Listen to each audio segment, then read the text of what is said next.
À propos de l'éveil. J'allais commencer ce propos par les mots suivants. Il fut un temps, dans les milieux spiritualistes, on définissait l'éveil de façon majuscule et définitive. Puis je me suis rappelé qu'en ce moment je n'ai pas le temps d'entrer dans de grands textes explicatifs.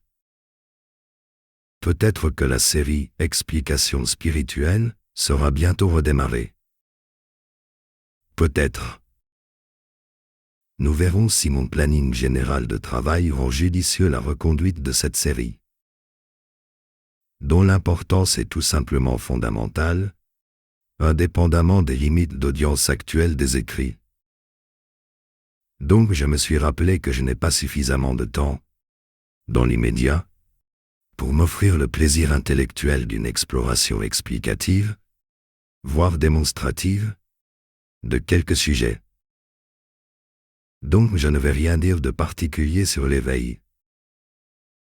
Si ce n'est qu'une telle notion, définie au singulier et sans autre qualification, est une notion qui ne saurait avoir de sens.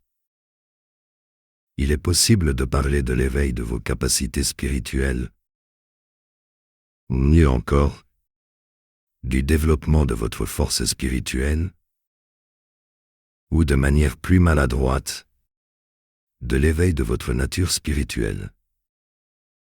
Mais parler de l'éveil, tout court, est une tentative irrationnelle d'absolutisation d'une notion indéfinissable. S'il y a éveil, c'est éveil de quelque chose. Éveil d'un sentiment intérieur d'amour.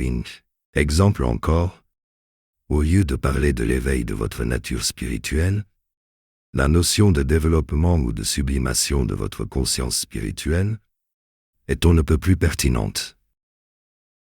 Vous êtes un esprit immortel, mais vous êtes incarné dans une complexion physico-énergétique au sein de laquelle il est aussi possible de déterminer quelques capacités énergétiques qui sont spécifiques du substrat énergétique du cerveau physique, ainsi que du substrat énergétique du système nerveux physique.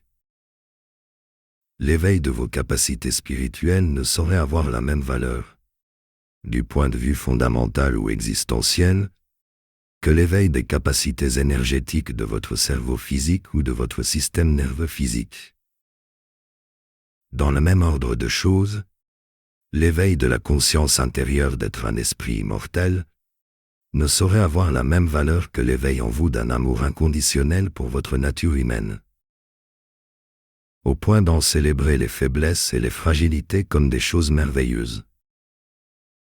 Certes, il fut un temps où j'ai moi aussi parlé de l'éveil, mais en signifiant toujours que j'en parlais dans le cadre de l'éveil intérieur de quelque chose d'important du point de vue de l'économie interne de l'individu. L'éveil solaire ou l'éveil psychique. Mais c'est plutôt un abandon de la notion de l'éveil, devenu un pot-pourri de confusion spiritualiste, que je préconise. La notion de développement de votre force psychique suffit. Et cette notion signifie le développement direct de ma fonction d'enseignant spirituel. Donc pourquoi pas écrire le manuel laissé en suspens lors de ce séjour ?